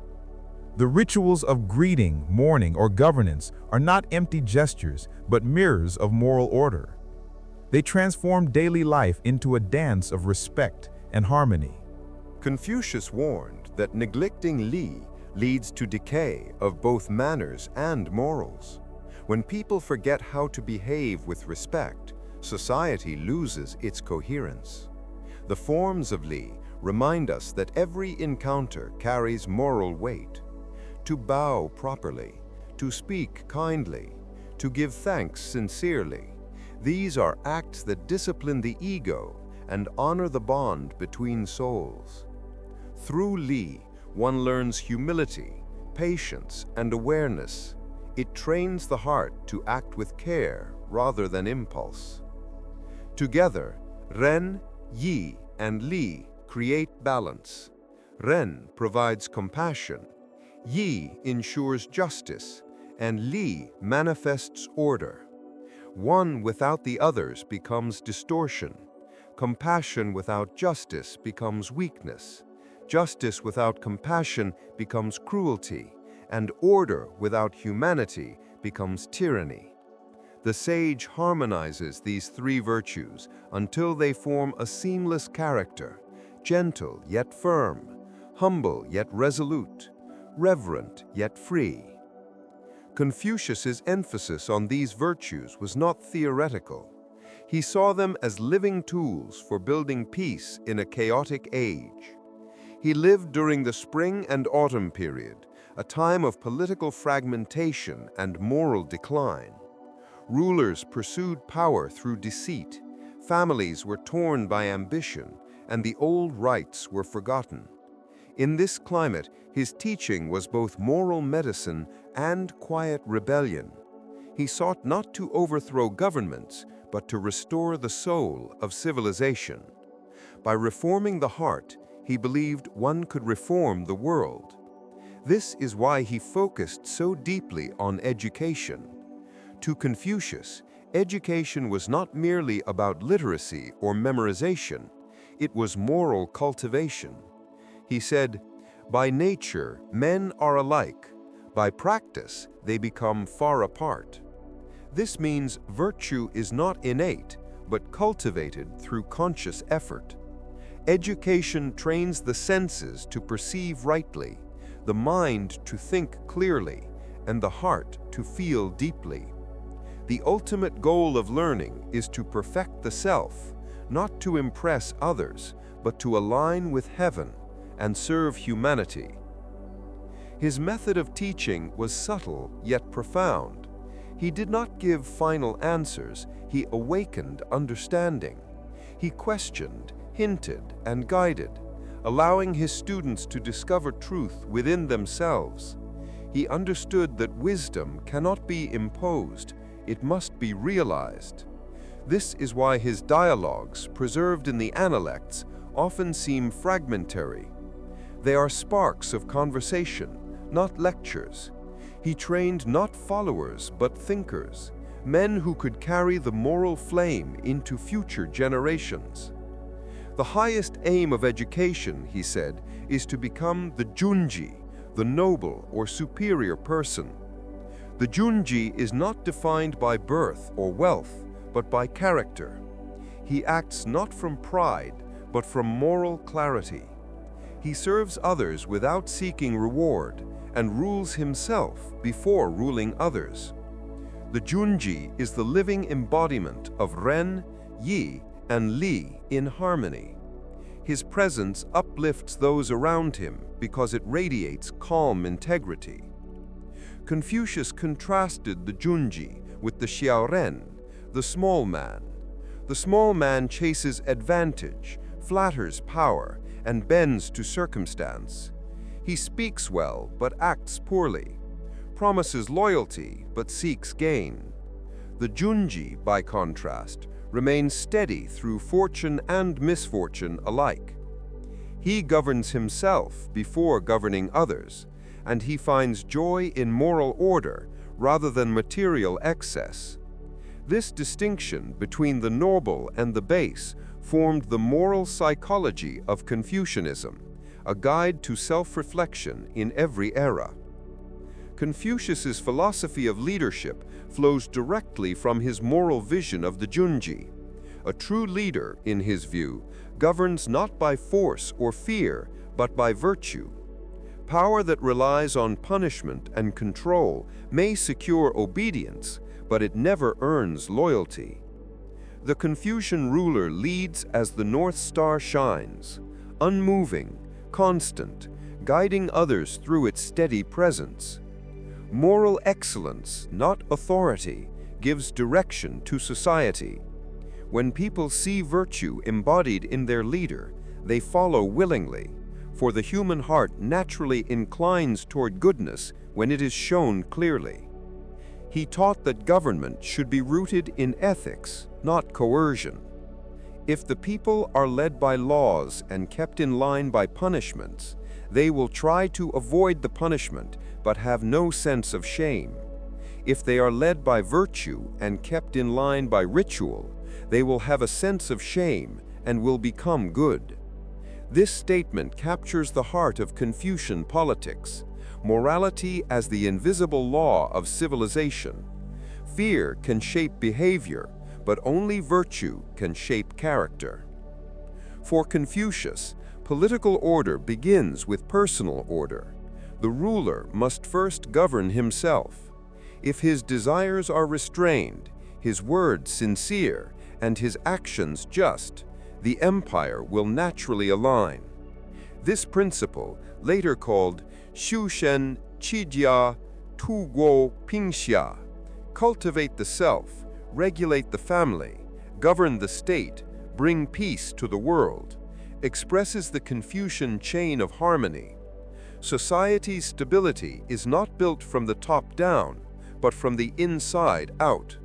A corrupt ruler cannot expect a moral people, just as a disordered family cannot produce harmony beyond its walls. This idea elevates leadership to a sacred duty. The ruler becomes not a master, but a moral center, a living symbol of balance. His responsibility is enormous, not only to enforce order, but to embody it. Every gesture, word, and decision radiates influence. Thus, Confucius urged rulers to act with caution, humility, and constant self-reflection. A single act of selfishness from a king ripples downward through ministers, soldiers, and citizens. When the upper beam is crooked, the lower ones cannot be straight. The power of example for Confucius exceeds all other forms of control. He believed that the moral tone of a nation is set by its leaders, just as the sound of a zither depends on how it is tuned. If the ruler cherishes learning, the people will value knowledge. If the ruler honors the old and protects the young, society will become compassionate. If he seeks luxury and neglects virtue, corruption will spread like fire. This is why the Confucian sage placed such weight on moral education for rulers, for in the clarity of one man's conscience lies the peace of millions. Yet Confucius was not naive about politics. He lived in an age of warlords, shifting alliances, and moral decay. He saw firsthand how rulers spoke of virtue while scheming for power. His insistence on ethics was both idealism and resistance, a refusal to let power divorce itself from morality. He knew that tyranny may gain control, but never legitimacy. True authority, he taught, arises from moral trust, not fear. When the people lose faith in their ruler's virtue, rebellion becomes not crime, but cosmic correction. Heaven itself withdraws its mandate. The mandate of heaven, Tianling, was for Confucius a moral principle disguised as divine law. It is not permanent. It must be continually earned through virtue. When a dynasty turns corrupt, heaven does not punish arbitrarily. It merely allows the natural consequences of immorality to unfold. The people, seeing injustice, rise up. The land, abused, stops yielding. Chaos is not fate, it is moral imbalance returning to equilibrium. Thus, the Confucian ruler governs with humility, knowing that heaven's favor depends not on ancestry, but on righteousness. Confucius's teachings on governance extend beyond rulers to all positions of responsibility. Every person, whether parent, teacher, or official, holds a moral office. Authority, in any form, is stewardship. To lead others means to care for their well-being, to act as a guide, not a master. In this sense, Confucian ethics democratizes virtue. It is not confined to kings and scholars, but applies to everyone who influences another. Even the smallest act of fairness contributes to cosmic balance. He saw government as an extension of family ethics. Just as a father should guide his children with love and firmness, a ruler should treat his subjects with benevolence. Just as children owe respect to their parents, citizens owe loyalty to their leaders. This model of governance is relational, not contractual. It emphasizes mutual responsibility rather than rights alone. The ruler must act as a moral father, the people as conscientious children. When both fulfill their roles with sincerity, social harmony blossoms. But this familial model has limits. Confucius warned against blind obedience. Loyalty, zhong, is virtuous only when paired with righteousness, yi. A minister who obeys an immoral ruler is not loyal but complicit. The true servant speaks truth even when it risks offense. He said, "When the way prevails in the world, show yourself. When it does not, hide." This meant that in times of corruption, the virtuous should not surrender their conscience to power. Silence, withdrawal, or moral protest are sometimes the only ways to preserve integrity. Thus, Confucian loyalty is conditional on morality, not submission. It requires courage, the courage to remain upright in a crooked world. Many of Confucius's disciples, inspired by this ethic, chose exile or death over betrayal of principle. Their sacrifice gave Confucius's teachings moral weight that outlived empires. In every generation, Confucianism demanded of its scholars not obedience to rulers, but obedience to the moral order of heaven. The concept of moral hierarchy underlies all of Confucius's social vision. But hierarchy, in his view, is not oppression, it is organization. Just as the body needs a head, society needs structure. The key is that each level must act with virtue toward those below. Authority must serve, not exploit. In this sense, Confucian hierarchy is ethical, not authoritarian. When the ruler is benevolent, the subjects loyal. When the father is kind, the son respectful. Harmony prevails. Disorder arises only when selfishness breaks this reciprocal chain. Confucius's political philosophy also includes the subtle art of timing, knowing when to act and when to wait. He observed that virtue must meet opportunity to bear fruit. Moral reform cannot be forced, it must emerge like spring after winter. The wise ruler does not impose change, but nurtures conditions for it. He studies the signs of heaven, the needs of the people, and the rhythm of events. Through patience and understanding, he aligns policy with nature rather than defying it. Education, in his system, becomes the foundation of governance. Without moral education, law degenerates into punishment. A wise ruler invests not only in armies or trade, but in schools and teachers. Knowledge refines character. It transforms citizens into moral participants in society. Confucius envisioned a nation guided by learned virtue, where scholars advise rulers and rulers listen to scholars. In this balance between intellect and power lies the secret of enduring civilization. In the final vision of Confucius's philosophy, all things return to the root, the cultivation of the self. The true work of life, he taught, is not to conquer others, but to master one's own heart. Every reform begins within. Every act of harmony is born from inner discipline. This is why, though his teachings touched politics, society, and the cosmos, the center of it all remained the moral individual, the one who refines his thoughts, words, and actions until they become instruments of balance. Self-cultivation, shou-shen, is not a single act, but a lifelong rhythm. It begins with sincerity, cheng. Without sincerity, learning is hollow, and virtue becomes performance. Confucius urged his followers to be genuine even in small matters, to mean what they say, to feel what they express. Sincerity aligns the inner and outer self. It dissolves hypocrisy, the great disease of both rulers and common people. Only when the heart is true can the mind see clearly. From sincerity arises clarity. When a person's motives are pure, his perception sharpens.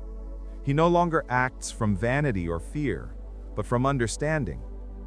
This clarity allows moral judgment, the ability to see what is right without confusion.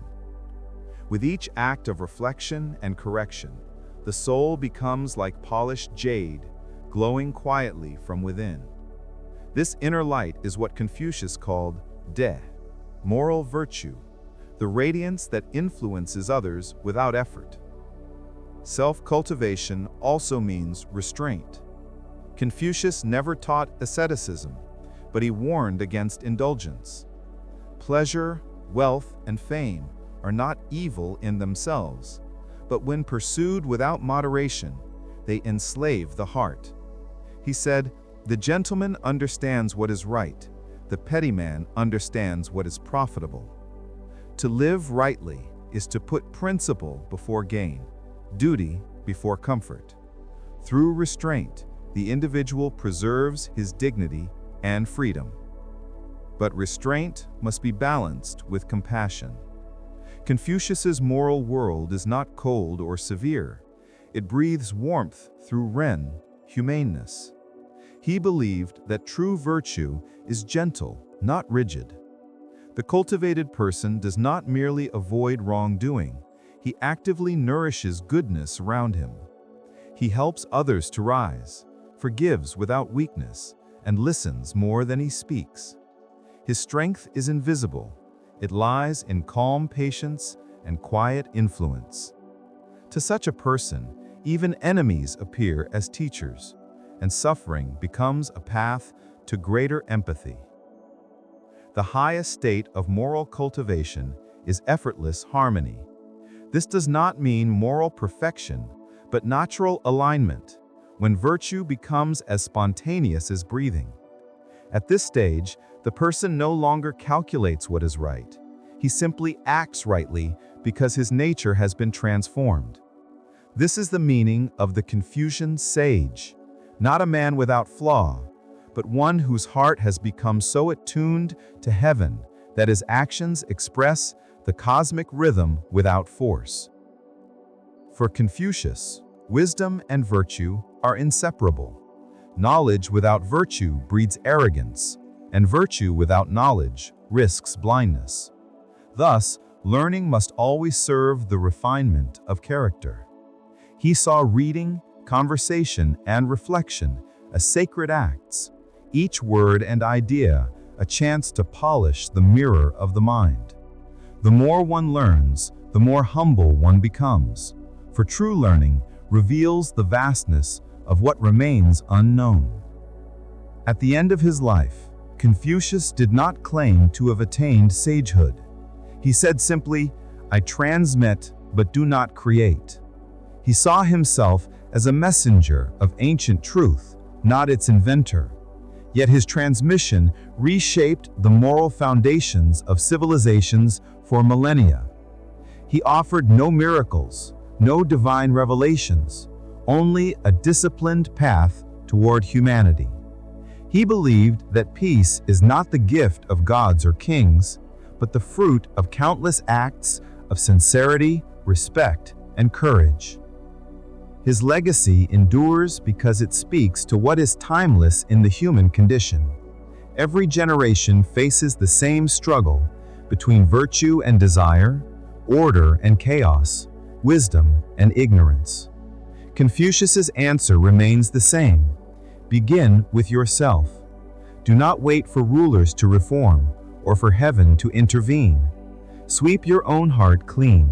Act justly, speak truthfully, and treat others with dignity. When enough individuals live by this rhythm, the world naturally harmonizes. His teaching does not end in doctrine, but in practice. To study Confucius is not to memorize his sayings, but to live them. To embody Ren in kindness, Yi in justice, Li in respect, and Ji in wisdom. Each small act of virtue becomes a thread in the great tapestry of cosmic order. In this sense, morality is not a burden, but an art, the art of living beautifully in tune with the way, Tao. And so the circle closes. The sage who began by asking how to govern nations ends by teaching how to govern oneself. The harmony of heaven, earth, and humanity is not a distant dream. It is the rhythm beating quietly within every heart willing to listen. To walk the Confucius path is to live with balance, to serve with compassion, and to leave the world a little more ordered, a little more humane than one found it. That, for Confucius, was the highest virtue, not perfection, but participation in the endless music of moral harmony.